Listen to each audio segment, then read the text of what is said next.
On the University of Olivet's campus, the photography darkroom has been hidden from current MPC students for a number of years. While we have adapted to the technology updating and content creation changing, the media production and communication major at Olivet has also gone through changes and adapted through time. Joanne Williams, Associate Professor of Media Production and Communication, talks about the switch from journalism and mass communication to media production and communication.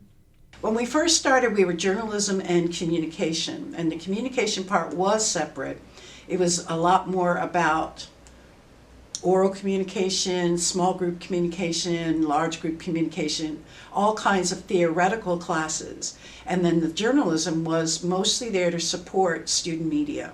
And that meant WOCR, the Echo, and the Garfield Lake Review. And then we started to build the media part much more than the communication part. Both, they're not similar. And we were trying to make them be, and there's no way. The theoretical communication is not a part of practical communication. We decided to go with the practical communication and started that with journalism. We built in more writing courses, and for production we had to wait until we had more people to do that side and more equipment to do that side, but we always counted on WOCR because everything was there, the board, the transmission, the broadcasting abilities to do live and to do remote work as well. So that was where we started from. And then when we got applicants and people who did more video and photography, the program really took off. We made the decision to do this because the industry had changed so dramatically since the last time we did the major, which was about 7 or 8 years before that. We wanted to make it more hands-on, hence media production, but we wanted to keep the communication in there because communication isn't just radio, it isn't just TV, it's so many different things. So writing, speaking, presenting, planning, organizing are all part of that major now. Audrey Helfrich, an Olivet alum, was a student during the switch from JMC to MPC. She talks about how students in the program adapted to more digital media and journalism. So when I was a student, the JMC program, they were giving us all we needed to know, but it was still kind of in an age where technology and media wasn't too updated. Like the Echo was still being printed on physical paper and being posted around campus. It wasn't digital, it wasn't online. So we were like slowly transitioning to that when I was a student, but it was still really traditional. But actually halfway through my college career, we switched over to MPC and you could just see the difference. Like we started doing things a lot more modern. We started learning about podcasts. Like I said, we switched the Echo to digital. Mike Reed, visiting assistant professor of digital design and media studies, teaches Introduction to Media at Olivet and talks about how the core principles of journalism remain the same. It's just how we tell the story.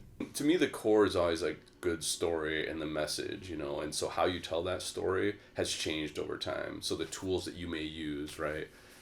Somebody who did like layout and design 50, 60 years ago would cut out things and lay it out by hand and things like that. And so graphic design has shifted to more digital and now people use, all different kinds of tools to design things. Same thing with producing media, if you were going to create an audio story, 60, 70 years ago, you were developing the story, interviewing people, thinking about what you're going to produce, and you were cutting tape together to edit that story.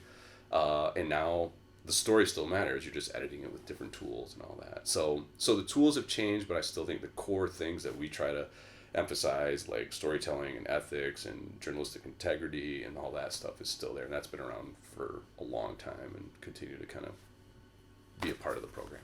Audrey's main focus in school was photography, and she wishes she could have gotten that hands-on experience to learn how to do film photography. I've always wanted to get into film photography. I thought it would be really cool.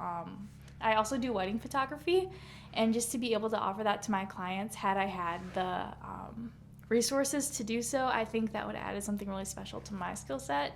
So yes, I feel like I would have really benefited from a darkroom and learning how to use it.